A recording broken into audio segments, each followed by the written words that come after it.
Well, welcome back to the Ropes Family Podcast, episode 97, because it was 96 last week. Mm-hmm. So that would make this one 97.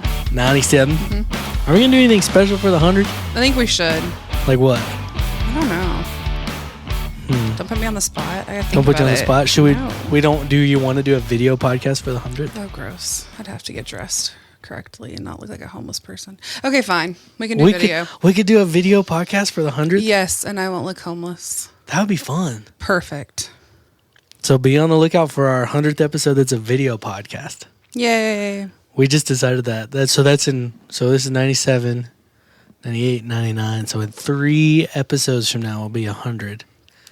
And I think we'll stay on schedule. Mm-hmm. So middle of September sometime. Just be good. Yeah. I think it'll be a good time. To start planning to fix my hair that day. It's terrible. It's fine. No, I can go on like this. I don't care. Yeah, you can wear that shirt. These people see me all the time. It's not like they don't know who I am. That's the thing I realized about video, about making videos, because I've been making a lot of stupid videos lately. Oh, the airplane one had me laughing. Well, you sent that to me. I know, and you made it, and it was funny. And then Allison sent it to me. I'm like, okay, I better make this video. So funny. I made it. It was good. And so I've realized that people, like, being on camera is only weird for me to watch it back. Yeah, because people see me all the time. True. They don't. I don't look any different on video to them. That's true. You know, so I just will never watch anything I'm on. Yeah, so it's just you. That's the thing about video, and then talking on a podcast. Yeah, I don't like to hear my voice. That's what we sound to people all the time. We're not sounding any different to anybody. Sometimes I sound like cornbread. Cornbread. Yeah. Who's cornbread? Like Southern is all good. Oh, you sound like yes. Oh, the bread cornbread. Yeah. Cornbread. Not like that. Cornbread. It's bad sometimes. Sometimes it sounds like. And sometimes I make noises with my mouth that make no words.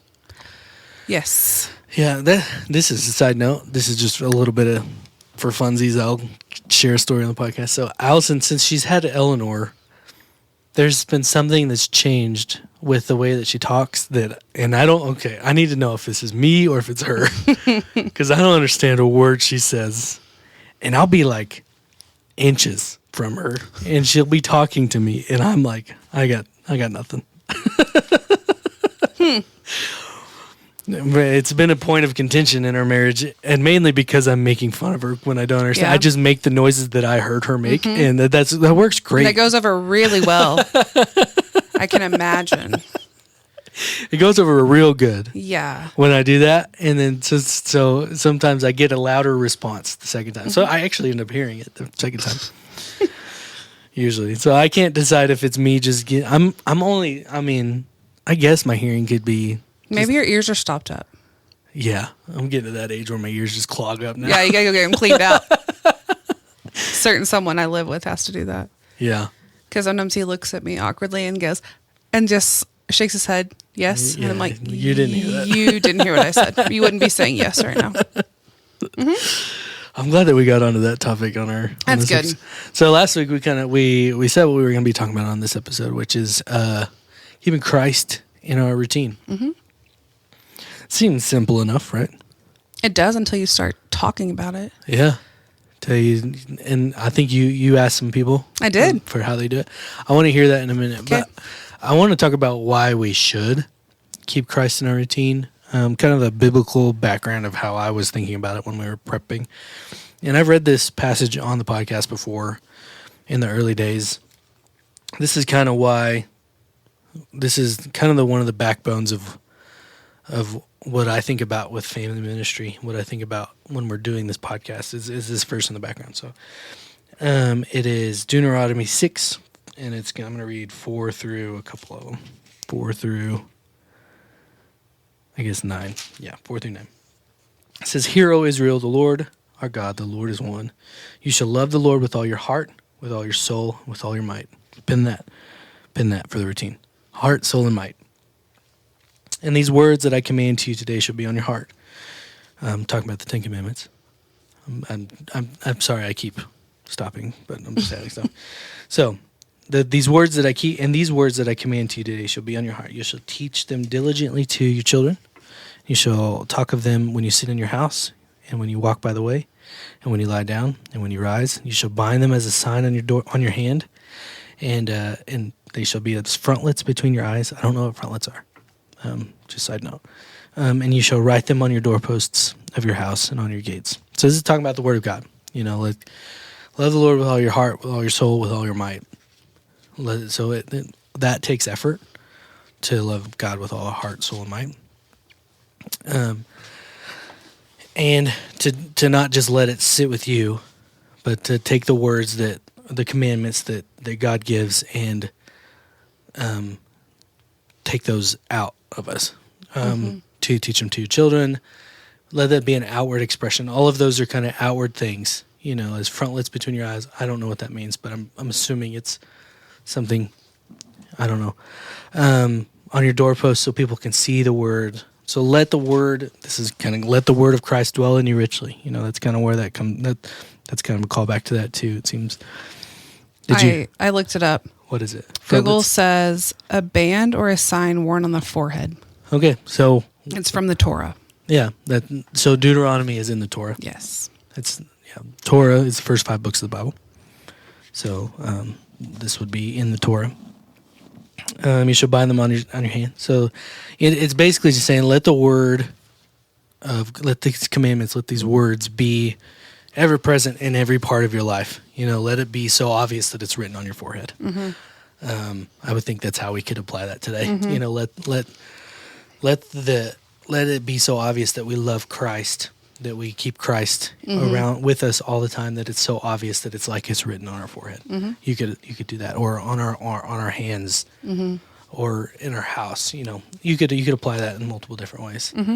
So I guess we can move on to. So you asked some of your friends how they do that. So did you answer the question? Or do you want to do that after or before, or do you? Well, I have a whole list of things. But okay, let's hear what your friends say. They Are you gonna tattle and tell us who it is? No. We'll keep it anonymous so we can have more people do that. So one of them said, "I love listening to worship music. I don't like having a quiet house, so I put it on over the speakers every day. Sometimes it's background noise, and most days I find myself stopping to worship along to at least one song." Another one said, "The Ropes Family Podcast." And I laughed at it. And she said, "I'm trying to be funny, but really, it does help to listen and think about things. The most consistent thing I do is prayer. With the craziness of life, that is my constant. Thankfully, my kids ask and like to read their children's Bible. And honestly, reading the stories that are catered to children sometimes convict me in the best ways. Getting to the point, and it always points back to Jesus." And then my sister said praying. Oh, nice. I'm glad you weren't. I'll rat her out. Yeah, it's fine. That's a good one. And so that's kind of where I wanted to go. And I didn't look at those answers before, obviously, but I think like it takes intentionality. You know, the first one said the first one said something about they don't like a quiet house, so they have worship music on, but they'll also pray. And so prayer is something that we can do everywhere that we go. You know, we don't have to. And that's the beautiful thing about prayer is, I mean, it's good to, when you pray, you should go in the closet and talk to your Father in secret, and those are great. But also you can pray wherever you are, because God dwells within us, and so that's a great thing. And so I think you should have intentional times of prayer, you know, like with your family, of course, but also intentional times of prayer, like by yourself in the closet in the dark or whatever. You can do that too, but also, you know, always be praying, always be talking to God and listening for God in different ways. You know, I think that's because there have been many times where I've experienced, like, I've been either reading something in the Bible, or there's been a lot of something of the same theme that shows up. And I kind of explained that on a podcast 2 weeks ago, you know, like, love is patient, love is kind. That verse was just kind of all over me everywhere I went, you know, and I think that was, you know, God works that way sometimes. So I think prayer is a great way to have that. But also, you know, worship is great too. That's one thing that I've been trying to be a little bit more intentional about with my kids in the mornings when on our way to school. That's the reason why we want to talk about Christ and routines, because we're all back in the rhythm of school. Is I have a say in the songs that we play on Sunday or on every day. Basically, my kids they sometimes they've been on this Jonas Brothers kick, which is kind of funny. But Old Jonas Brothers or new? new? Yeah, old Jonas Brothers. Like year 3000? Yeah. That's a good one. Okay. Not much has changed. That we live underwater. How I does that love work? that And then he song. says your great granddaughter. That's not enough greats I know. to get to 1,000 years from now. Sorry, Jonas Brothers. Still love that song. Okay, go ahead. Anyway, but we can be intentional with the music we play our kids to set them off on the right foot. You know, like we're kicking them out of the car in a hurry in the school line, but it's good to be that the things they hear is not us griping, but the praises to the Lord. I think that's a good thing. We start every morning with "Good Morning" by Mandisa. Until Top we of the Mac. morning I to you, love Disa. that song, and I make them listen to it every day. It's good morning. It's so fun. I love it. That's a good song. I used to do that to my kids, and they hated it. I also did it to them at camp too. Oh yeah, that's good. Torture. It's good. You're gonna listen to this song. You're gonna like it. But I think that's a great way to incorporate a daily rhythm, and I think that, like I said, it needs to be intentional. It can't be something like we just kind of expect to happen, And there are some days where, where we play the Jonas Brothers instead of, and those days kind of go a little harder, or I'm not saying like if you listen to worship music you're gonna have an easy day, but like it's kind of like a mindset. Yeah, kind of like when you get in the car. Yeah, when you get in the car and you like listen, or for us, it's "Good Morning." It's like a upbeat, awesome Christian song, or we get in the car and we listen to like something stupid. I don't even know. My daughter's still on the Descendants kick after 3 years. We haven't changed. So one of those songs. It's just a different like mindset for my day. Right. I'm not saying we don't listen to a Descendants song on the way, but it's not the first thing that comes on. Yeah, Descendants. I'm like, we're not listening to that ever again. We're not listening. I really like the music. Emily, that's my sister. Emerson really likes it, and I'm like, no, we're not doing it. But Elliot has been asking about the song basically every day. It's Dusty Bibles. I love that song too. Yeah, and this kind of goes. That song actually goes with kind of having a routine. The thing that gets in our way, we got dust on our Bibles, but we have brand new iPhones. Like that thing gets in our way constantly, all the time. And then our Bibles end up dusty. Like we're not spending our time in the Word. We're spending our time checking how many views our cool new video got. I caught myself kept looking to see how many views that video had that I made yesterday, just because it was funny. But and then I need to be better at that. But anyway, I want to try to stay on task here. I keep jumping all over the place. So what are some like things that we should put in place every day to keep Christ in our routine? I can kind of tell you what I do. Yeah. When my alarm goes off, we have a staggered waking up in the morning because my boys had to be at school so early. So Ben gets them up and takes them. And then Allie and I get up later. But when my alarm goes off, before I ever get out of bed, I just pick up my phone and turn off my alarm. Then I put it back down and I pray immediately. Before the world gets in my head, I have to pray. I have to prepare myself for the day. And the days that I get up late because I'm a lazy bum and I ignore my alarm, they don't start out as good because I won't take the time to pray. I'm like, oh no, I'm late. And I just jump out of bed. Well, then I'm just off balance. Yeah. So that is one main thing I do. And then I always read the verse of the day when I'm making lunches and breakfast, or lunch and breakfast now.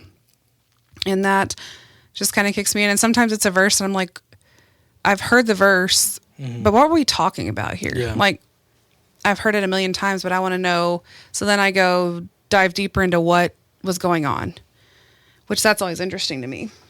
And then, like we've already talked about. Sorry, I just wanted to see what the verse of the day was for the day we're recording. You want me to read it to you? It says, and he said to him, you shall love the Lord your God with all your heart, with all your soul, and with all your mind. I thought you knew that. I didn't know that. I saw it. That's in Matthew. So that's Jesus quoting this and then, adding on love your neighbor as yourself afterward. And tonight we're talking about the same thing in class. And I planned it on Monday. So that's the one. Yep. Now that's funny. That's fun how it works. And then when I'm driving home from dropping them off, I'll listen to worship music, or I'll pray, or I just sit there because it's silent. And then last in the spring, I was really good about when I was eating my breakfast, I would do my Bible study. Well, I finished my Bible study and I didn't get a new one. So I just kind of let that fall by the side. But I'm starting a new one on Monday. And then throughout the day, I, like you said, it's nice to go in a closet or a quiet room and pray. I pray continuously because all of a sudden I'm like, oh, I remembered this, or I'll go into my son's rooms and they're disasters. And I'm like, what am I failing at? Like, God, how have I failed my kids and made them into these little monsters?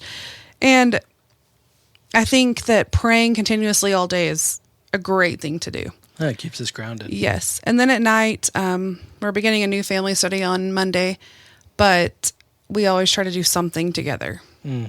And that completely fell apart in the summer. But we're going to get back to it now. And I think it's a good point that you've made, getting back to it. Yeah. There's grace for when we fell off. It's not like yes, you should try and do as much as you can. For sure. You should try. And we're kind of talking about a little bit about that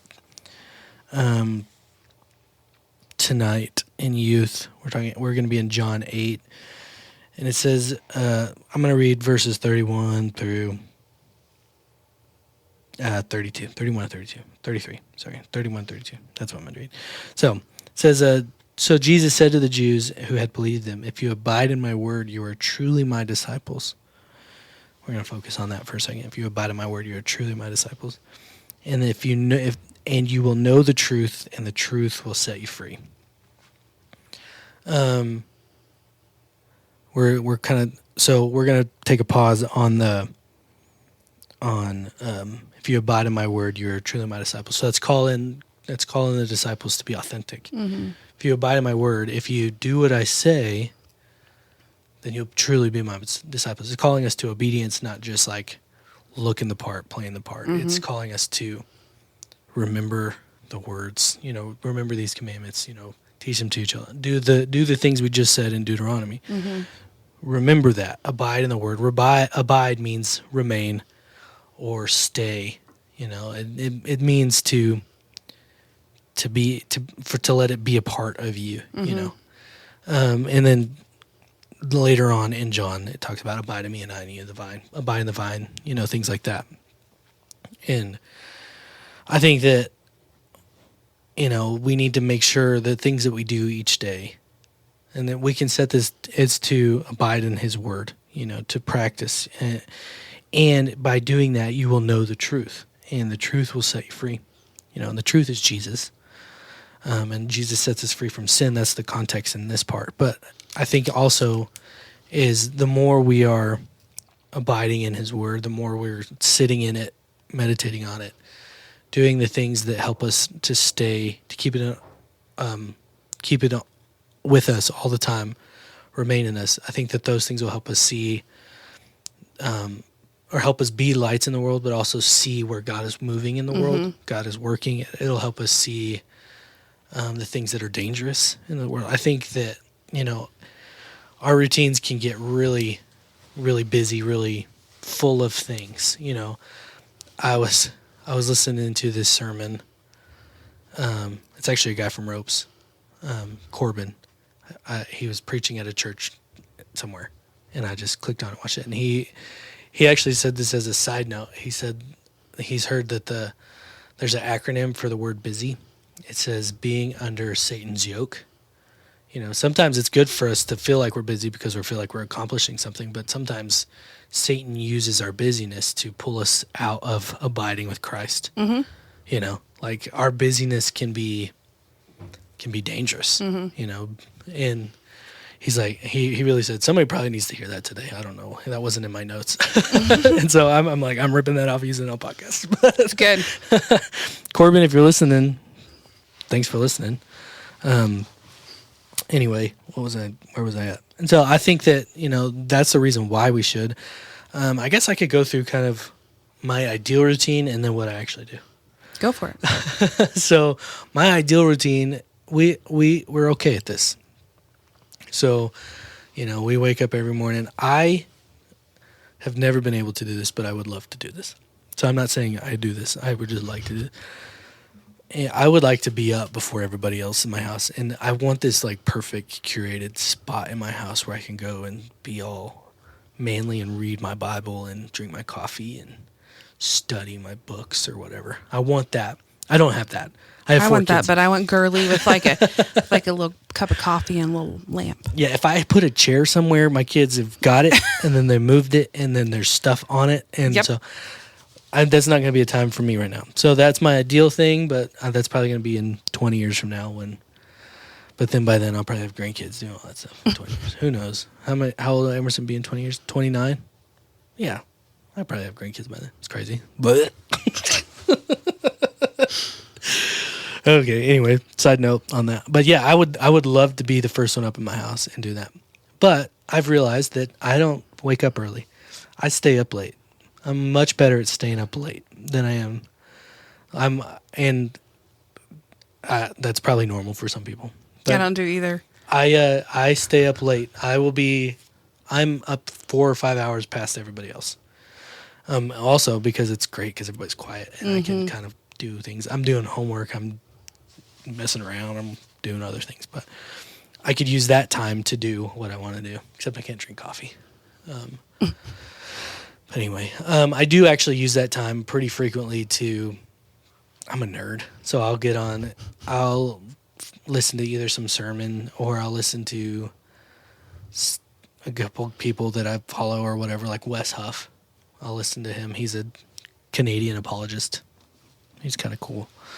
This guy named Mike Winger. These are all YouTube guys. Like I just get on and kind of hear what they have to say, and just kind of ponder things because I'm a nerd. Ponder things. I do that. Like I said, I would love to be able to read my Bible and do that thing in the morning, but I kind of do all of that stuff at night.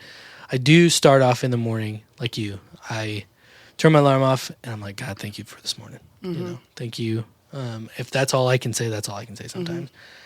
And then I'll get up, read the Bible while I'm turning the shower on. I'll have my phone. I don't want to open up anything else besides my Bible first on my phone. That's my goal. And so I'll read the verse of the day, kind of get some more context, read the chapter or whatever, and just kind of ponder on that while I'm in the shower. And then kind of make a plan and pray more in the shower, think about big existential things while I'm in the shower or whatever. That's what I'll do. Allison's like, you're sleeping in the shower. I'm not. I'm praying and I'm doing things in my brain that I can't tell you about because I don't know how to communicate them. And you wouldn't be able to understand what I said anyway. And vice versa. And then, Allison's getting the kids ready for school. I'm getting a kid. I pick one kid. I get one kid. Allison gets the 3 big ones and I got Eleanor. That's how it's been. So I'll get her dressed and we get out the door or whatever, and we'll play some music on the phone in the car. I try to pick something cool, that I like listening to, but also they like listening to. That's also, pointing them towards Jesus. And then we start praying at the greenhouse when we're coming into town. We all do that. Yep, pray at the greenhouse, and then we start praying, and then, I'll even share what we've been praying about, which is kind of Allison would not like if I shared this. Easton's been having accidents at school, and so we've been praying for God to help Easton not have accidents at school, and that for Elliot to, when things get hard, don't give up. Give him resilience to keep trying when things get hard. We talked about that last Wednesday in class, me and him. Oh, really? Mm-hmm. That's good. And then Emerson, we pray for her to stay focused because she loves to be everywhere with everybody all the time. So we pray for that, and then we'll pray for Allison, and we'll pray for me and Eleanor and all that stuff. And then all kids out of the car, and then I come to the church, do church stuff. And that's kind of where our routine kind of ends until bedtime. And in an ideal world, I would love to have a more focused family worship time, but I think right now our kids are too young. We did that. We'll do it for Christmas. We'll have like a more intentional thing. We can do it in short bursts. We do read the Bible every day. I do pray with the kids every night before bed. I do that at least. You know, we don't break out the guitar, sing a song right now. We don't do all that. Just it's not feasible right now. Well, we're going to get there eventually as our kids get older and stop. I don't know if they'll ever stop being idiots, but I think that No, they don't. you know, but I think that we'll get there. And that's the goal, is to have a full set of family worship kind of thing. And this is actually something I've been pondering. There's that word again. Thinking about is other ways that worship, when we consider family worship isn't just singing songs. You know, like worship is an all day thing. It's an every day, every moment thing. You know, choosing God, like keeping Christ in our routine. We worship God through the things that we do. You know, reading His Word is worship. Praying is worship. Surrendering our will and surrendering to God is worship. You know, putting His commandments, the way He wants us to do first, that's worship. All the things that we do like that are worship. And so in the family worship guide that we do in December, I'm thinking about changing that up a little bit to make it reflect a little bit more of that than just singing a song and reading and praying, which those are great things to do. But I want to kind of make it more of like maybe we start here in the morning and we finish here at night, where we can keep it all the way through.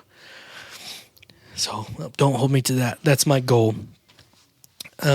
Also, Allison, I think, does this, or I've had a couple friends do this, is there's this,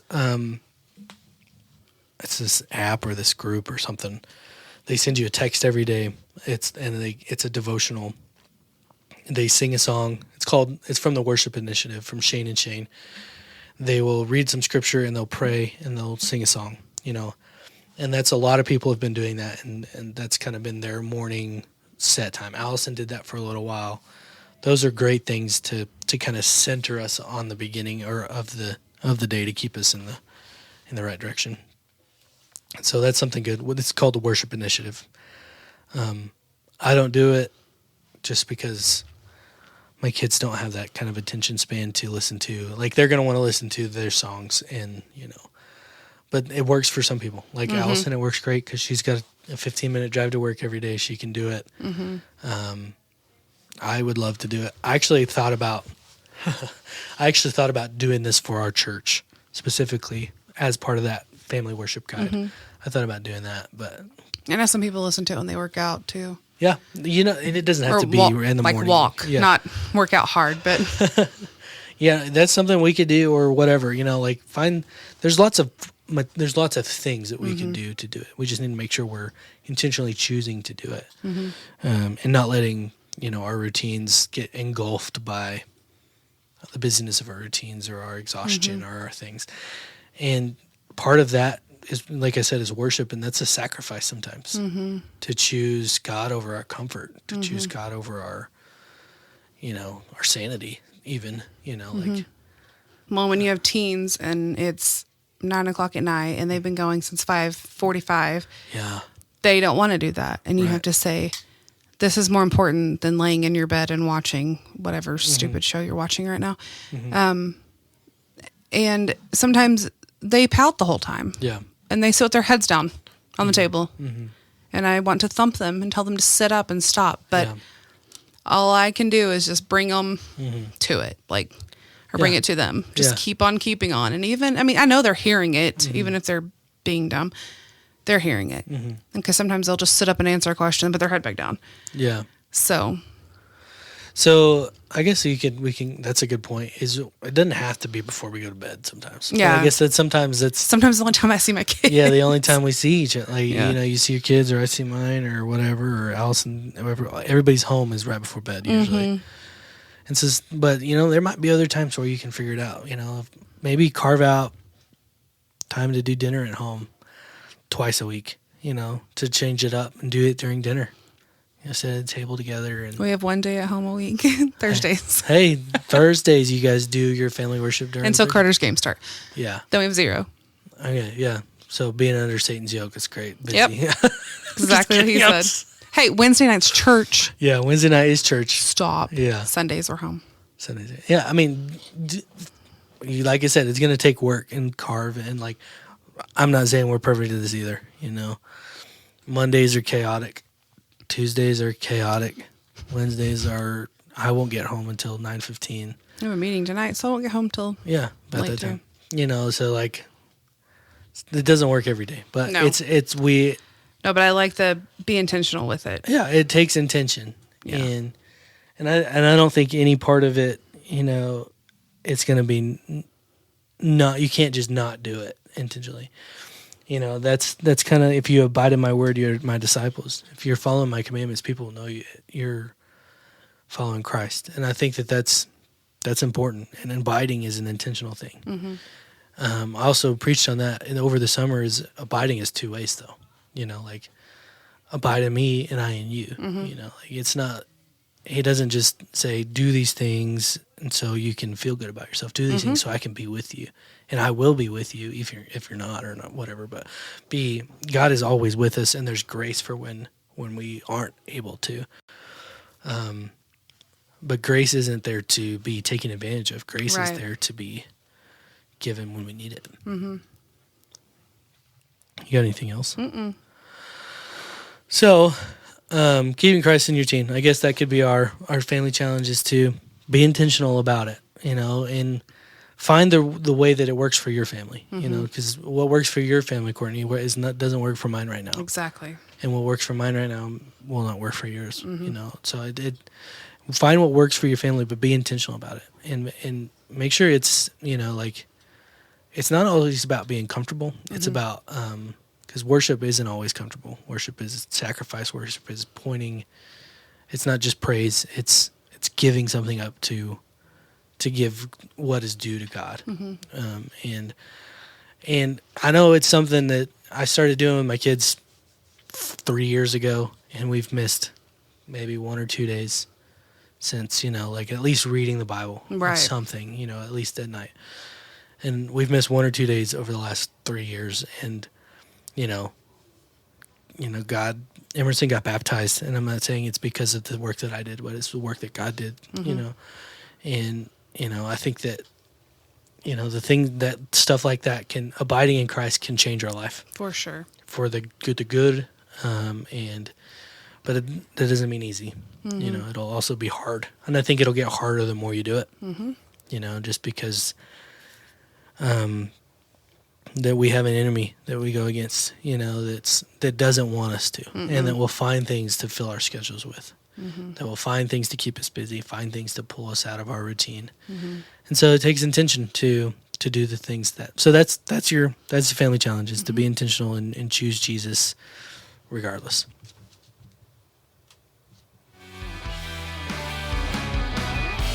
All right, that's all we got this week. I hope, and like we said in the beginning, special announcement, 100th episode will be a video podcast. So if you don't know what we look like, which you should, and it's kind of weird if you don't, we'll be doing that. And I think that'd be fun. I have some things in my mind now that we said that we can do. So Awesome. I'm not going to tell you, but it'll be good. Oh, gosh. All right, we will talk to y'all later. Peace.